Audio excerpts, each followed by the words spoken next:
Peter, you opened the session at the conference, and on the business side, things are going up. Yes, that's right. I think the general trend is a positive one. We've seen the downturn, and now 2017 is looking good. We're seeing profits being generated by our customers, and from a supply point of view, it looks like some of the floodgates are being opened. Brad, this is your first time at this event. What did you think? I think it's a great event. I like the manufacturer orientation to it, and I hadn't seen that in any other industry events I'm aware of. And did you pick up some new info? I did. I think especially having young people present how people are thinking about new media and traditional television was a great add to it, and also I really like the business orientation. The theme was business transformation and collaboration, and it's worked out very well for us over these 2 days because it's taken elements of technology and the business imperative, and we've been talking across those two boundaries. And it's particularly pertinent because we're going through such a huge change in our industry that transformation is the right word for it. And I think the delegates are going away from here with lots of food for thought to enable them to reinvent their businesses. Chris, how about this year's event? Terrific. The best ever. I must say, all the sessions were well thought out. They all linked one to the next. We never felt confused or like they'd lost the thread. It was absolutely great. I must say, the best ever. And we've had other great conferences, and I really thought it's going to be difficult to top that. But this one was the best. Absolutely. And how about networking? Definitely this year there were a lot more of our end customers here. Really senior guys. I think I saw a lot of them on the panel. There was a lot of opportunity to talk with them after in the many events that were surrounding this. And you know what? I'd have had to have taken hundreds of thousands of business miles to see all the people that I've been able to see over the last few days. We've got 298 unique delegates this year, which is around about 50 more delegates than we had last year. So the event continues to grow. Howard, this is the first time at this event for you. What did you think? I think it's fantastic. It's certainly a great venue. I was a little shocked the first time I heard it was going to be in an airport. You just fly in, hang out in the airport hotel, and then fly out again. But actually, it's quite convenient, and a lot of good speakers. I've learned a lot at this session, so it's a great event. Glad I showed up. So did you learn things within the box, outside the box? I think a little bit of both. I think some stuff inside the box. I think today's session on Friday, there were some speakers that are not from our industry that talked about change and change management. So I thought was really, really interesting in this time where everything's changing. That takes a lot of courage to drive change because you are, to some extent, cannibalizing your existing business. But, you know, rather than waiting for someone to come and disrupt you, you're probably better off if you drive the disruption yourself.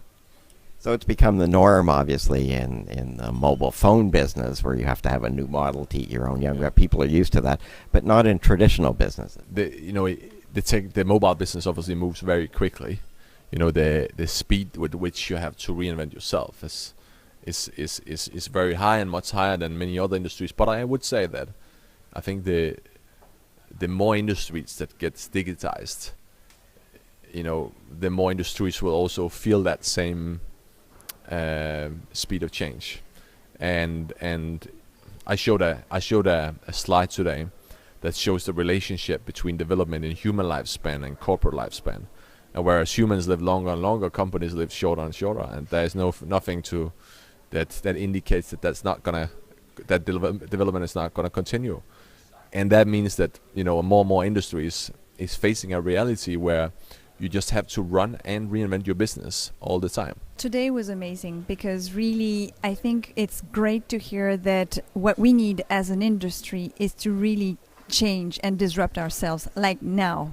And the inspirational speech that we had this morning from Rasmus and then the keynote with Harris Morris just reinforced that we have to act now.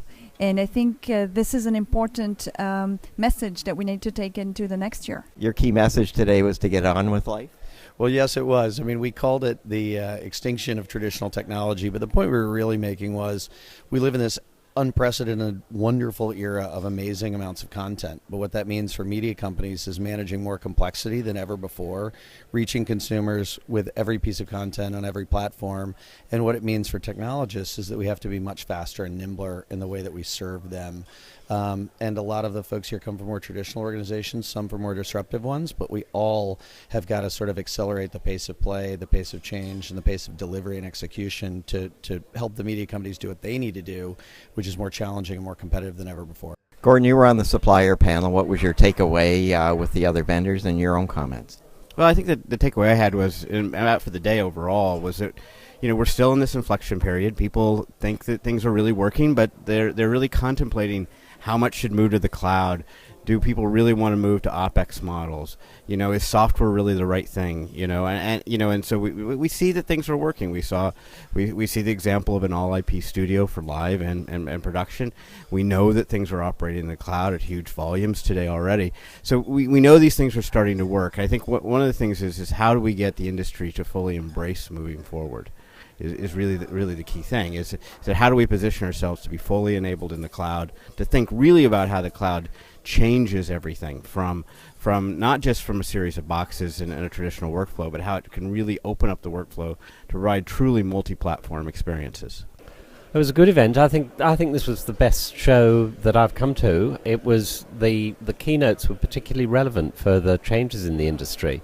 The thing I liked, I think, the most was the degree of discussion about futures and the way the industry is unfolding, and the rise in importance of cloud.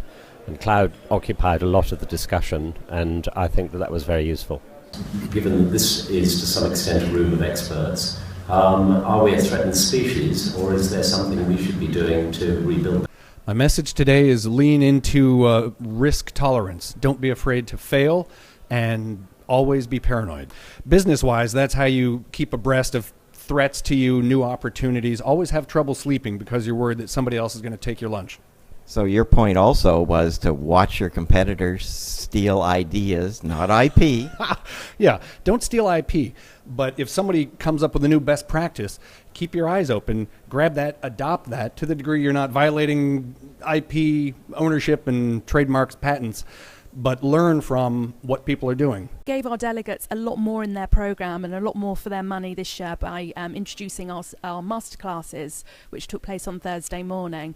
We had a packed out sales and marketing masterclass, which gave tips and advice on how to sell in this environment and the new ways of social media. And we also joined forces with the AIB to deliver a more technical session, looking at cybersecurity and looking behind the scenes of the end user and really what makes their life difficult and how we can help fix that. What did you think of the sessions at AIB today?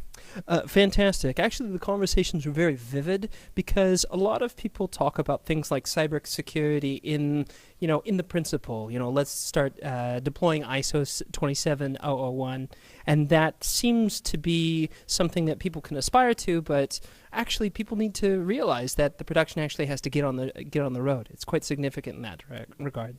On the end user survey, there was a question about IP and hybrid with respect to 4K UHD. Yes, the question was specifically asked of technologists, and it showed a tremendous amount of uncertainty. Clearly IP is seen to be the way forward, but dropping SDI, moving whether it's 3G, 12G, quad or what, it seems to be a big issue, and there's a lot of uncertainty, as I say. So around about half of the respondents really didn't know what to do next.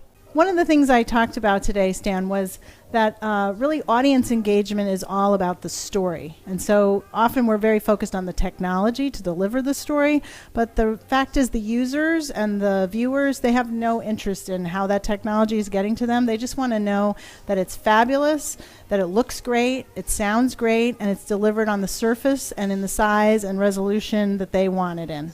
Peter, what did you think the key message of the event was? It's collaboration, transformation, new technologies, many themes of the conference this year. Really, from what's happening currently today, to really looking at what's happening in the next 5, 10, and even one of the presentations 20, 30 years into the future.